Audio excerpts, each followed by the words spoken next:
SP সাহেব, OC সাহেব, আপনাদের নাগের ডগায় কারা বোমাবাজি করে, সন্ত্রাস করে, কাদের নেতৃত্ব হয় আর গডফাদারগিরি করে কারা, আপনারা জানার পরও পদক্ষেপ গ্রহণ করেন না কেন? নয়রা ভাঙ্গায় একই অবস্থা।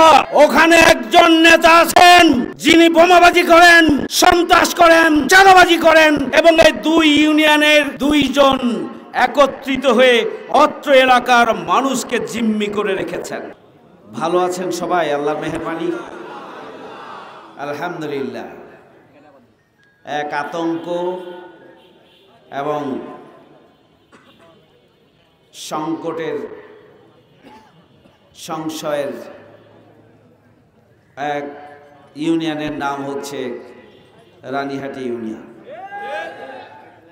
যে ইউনিয়নে ইচ্ছা হলেই বোমার শব্দে আমাদের শিশু সন্তানরা, আমাদের মা বোনেরা বারবার কেঁপে ওঠে। এমন এক জনপদে আমরা এসেছি যে জনপদে আমার ভাইরা বোনেরা নিঃশ্বাস নিতে পারে না, যে জনপদে মনের কথা খুলে বলতে পারে না, যে জনপদে স্বাধীনভাবে নিজের কথা মতামত উচ্চারণ করতে পারে না, যে জনপদে বিরোধী মত হওয়ার কারণে, পছন্দ এবং আনুগত্য না করার কারণে, যে জনপদে ট্যাক্স দিয়ে, যে জনপদে চাঁদা দিয়ে থাকতে হয়। আমি এই জনপদে এসেছিলাম, একটি বাড়ির মধ্যে গিয়ে জানলাম সেখান থেকে 15,000 টাকা নেওয়া হয়েছে। আর একজন বললেন আমার কাছ থেকে 1,20,000 টাকা নেওয়া হয়েছে। আমি বললাম এগুলো আপনারা জানান না কেন? ভাই মুখ খোলা যাবে না। খবরদার ভাই, আমার নাম বলবেন না। আতঙ্কের জনপদ, এই জনপদকে মুক্ত করার জন্যই আগামী দিনে দাঁড়িপাল্লার হাতকে শক্তিশালী করতে হবে। সংগ্রামী ভাইয়ের আমার, কারা টেন্ডারবাজি করেন, কারা চাঁদাবাজি করেন, কারা ওই দুর্নীতি করছেন, প্রতিদিন বোমা ফাটাচ্ছেন, কারা আতঙ্ক তৈরি করছেন এবং কার নেতৃত্বে এটি হচ্ছে, তার গডফাদার কে চাপাই নবাবগঞ্জের মানুষ ভালো করেই জানে, আর চক্রামপুরের মানুষ তো জানেই। কি আপনারা জানেন না? কার নেতৃত্বে হয় আপনারা জানেন, কে করায় তাও আপনারা জানেন। এখান থেকে চকলামপুরবাসী রানীহাটি ইউনিয়নকে আমরা মুক্ত করতে চাই।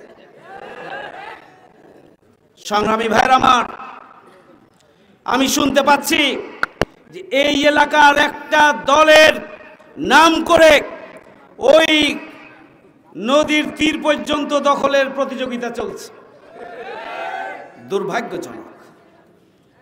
কত অর্থের প্রয়োজন, কত টাকার প্রয়োজন, কত ক্ষমতার প্রয়োজন। মানুষের প্রতি জুলুম করবেন না, জুলুমের ফল ভালো হয় না। আপনারা মানুষের প্রতি জুলুম করছেন। আমরা আজকে অনুরোধ করতে চাই, যারা বোমাবাজি, সন্ত্রাস এবং চাঁদাবাজির সাথে যারা সম্পৃক্ত, দখলদারির সাথে যারা সম্পৃক্ত, আমি তাদের প্রতি অনুরোধ জানাতে চাই, আপনারা এটি বন্ধ করুন। এখানেই ক্ষান্ত হন। আপনারা দলে দলে মারামারি করবেন, করেন। আপনারা নিজেরা গুতাগুতি করবেন, অসুবিধা নাই। কিন্তু নিরীহ জনগণকে যদি এখানে ট্যাক্স দিয়ে থাকতে হয়, নিরীহ জনগণের নামে যদি মিথ্যা মামলা দেওয়া হয়, নিরীহ জনগণের উপরে যদি বোমাবাজি করা হয়, তাহলে আগামী দিনে আমরা জনগণকে সাথে নিয়ে তা প্রতিরোধ করব। আমি এসপি সাহেবকে বলেছি, আমি ওসি সাহেবকেও বলেছি, আবারও বলতে চাই, ডিসি সাহেব, এসপি সাহেব, ওসি সাহেব আপনাদের নাগের ডগায় কারা বোমাবাজি করে, সন্ত্রাস করে, কাদের নেতৃত্ব হয় আর গডফাদারগিরি করে কারা, আপনারা জানার পরও পদক্ষেপ গ্রহণ করেন না কেন? জনগণ খেপে গেলে কিন্তু থামতে পারবেন না।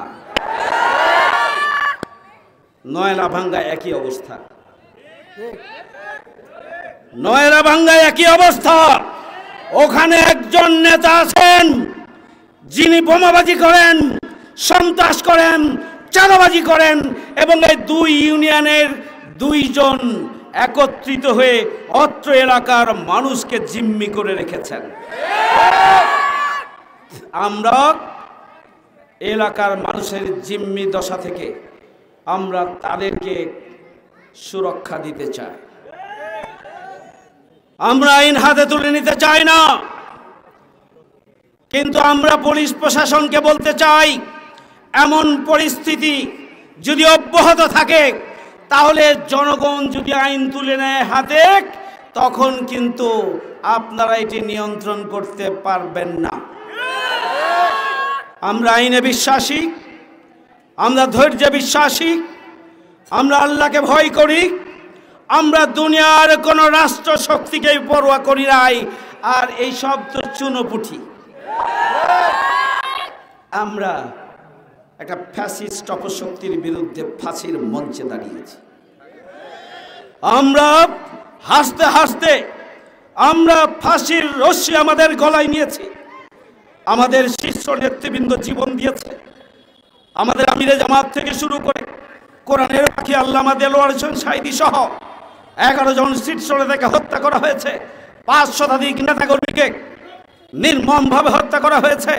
আমাদের শীর্ষ নেতৃবৃন্দের পরিবারের সন্তানদেরকে গুম করা হয়েছে। বন্ধুরা, আমাদের কেন্দ্রীয় অফিস থেকে শুরু করে সমস্ত অফিস, একটা ওয়ার্ড অফিস পর্যন্ত বন্ধ করে দেওয়া হয়েছিল। আমাদেরকে রাজপথে দাঁড়াতে দেওয়া হয়নি স্বাভাবিকভাবে।